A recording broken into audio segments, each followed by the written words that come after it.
Hey guys, today we're going to talk about multiple representations of data, specifically graphs, tables, equations, stories.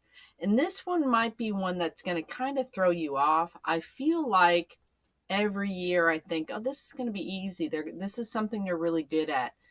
But you guys are really good at math and calculations. That's why you're in pre-AP algebra. But sometimes if you're asked to describe what's going on, what do these numbers mean, then that can be a struggle for some of you. So this is going to appear as an easy lesson, but when it gets down to it, you're really going to have to use your intelligence to process this information and look at an equation and go, what is it even saying? What does this even mean? I've got the numbers down, but the understanding of what's happening is kind of foreign because math is interpreting a real world situation with numbers to find solutions, to problem solve. And so normally you're given the numbers from the situation. But if I give you the numbers first and ask you to tell me what the situation is or what do these numbers mean, it can be a bit of a challenge. So please don't look at this as something that, oh, this is not that important, this isn't that hard. You're really going to be using a lot of your intelligence to process through some of the questions that you're going to be seeing on the homework or on tests coming up. All right, let's get going with this. So what I have here is, if you look, I have the information it starts with is a table. Now you might start with an equation, you might start with a story, you might start with a graph, but in this particular situation, you're starting with a table. And so this is the only one we're going to start with, but you kind of get an idea, you'll get an idea of what's the expectation of you. So it says this table refers to the distance a balloon traveled in a given amount of time.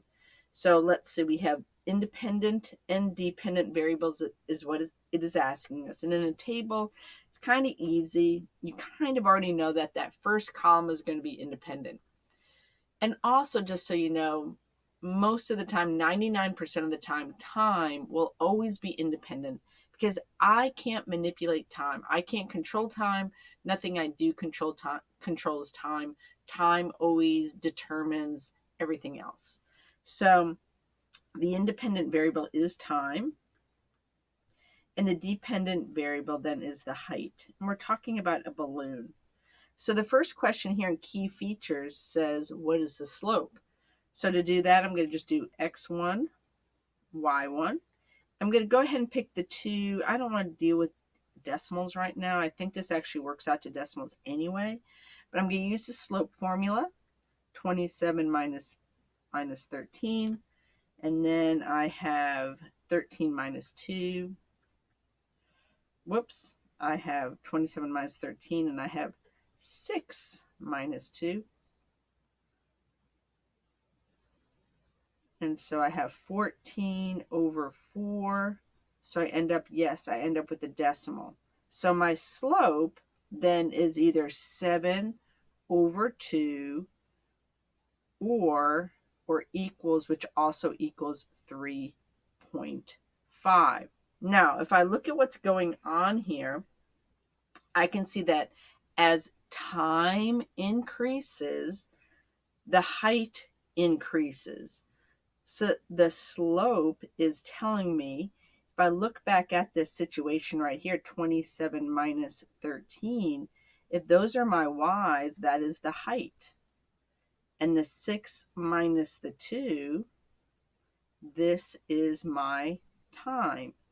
So when I get down to 7 over 2 or 3.5 over 1, what that is saying, that for per second, the balloon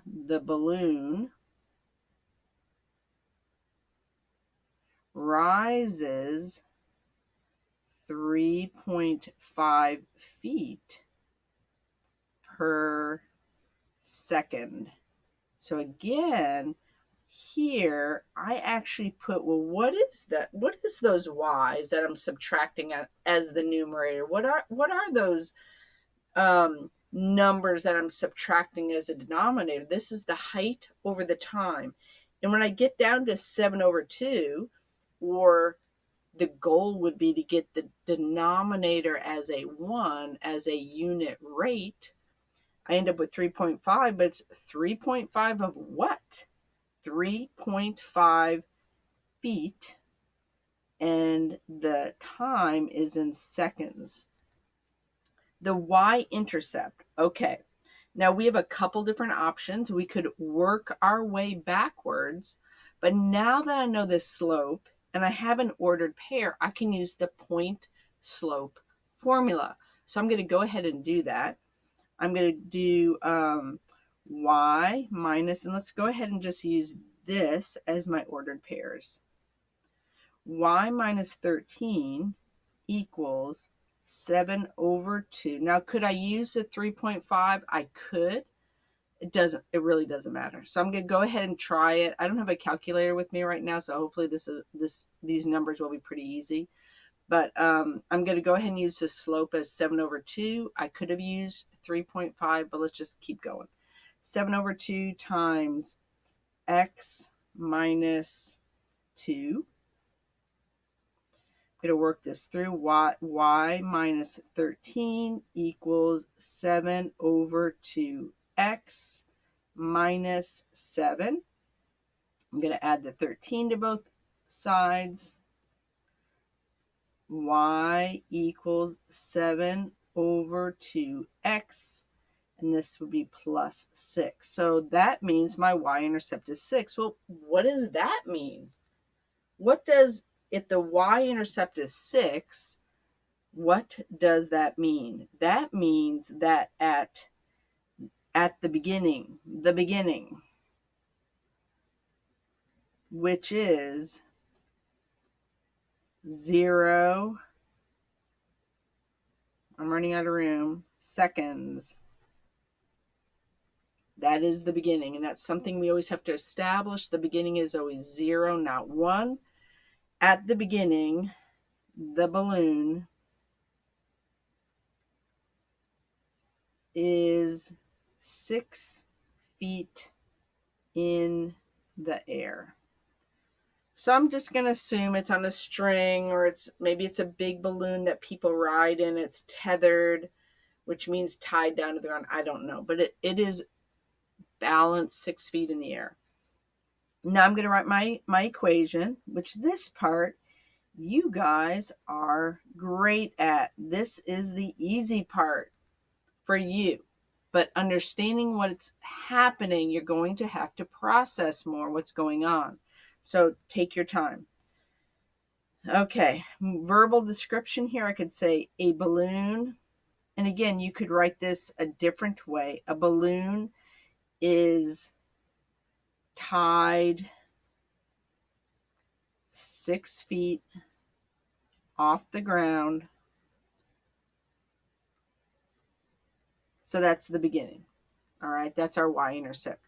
Then released, or whatever, however you would want to describe that situation, and rises 3.5 feet per second.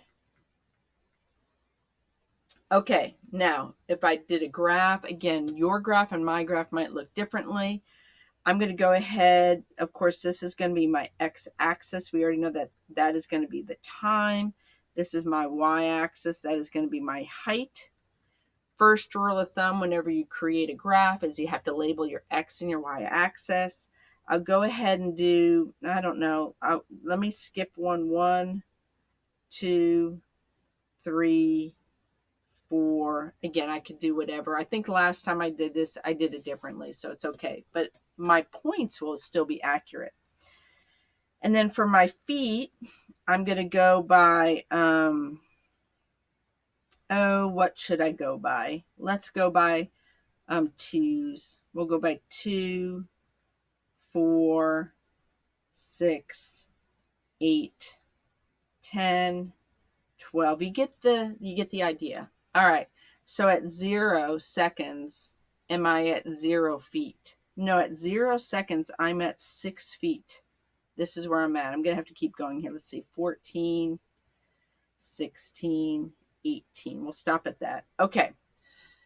Then at 1 second, I'm going to go 3.5 feet. So that's going to be 9.5. So almost at 10. And then then after that, I'm going to go 3.5 more feet at the second. So at 9, oh my goodness me. Let me just go ahead and do some math. So I'm at 9.5, 6, 7, 8, 9.5, and then I'm going to add 3.5, and I am at 9, 10, 13 feet. So at 2 seconds, I'm going to be about halfway through right here. Add another 3.5, and I'm at 16.5. So at 1, 2, 3, at 3 seconds, it's going to be at 16.5, a little bit over that. And you can see I'm creating this line. Again, you always want to label your X and your Y axis. You want to tell me not only the increments, but you need to write what is it? Is the X axis the time, the height? Those are all important things to do. Okay, interpreting. Now, the assignment you're about to have is going to be more challenging than you think, though it's only describing linear. Well, there is one quadratic on there. But anyway, look at the information, think you are smart enough to figure it out, but be patient with yourself. Ask questions if you need to. I'll be more than happy to help you. Good luck. You can do this. See you later. Bye-bye.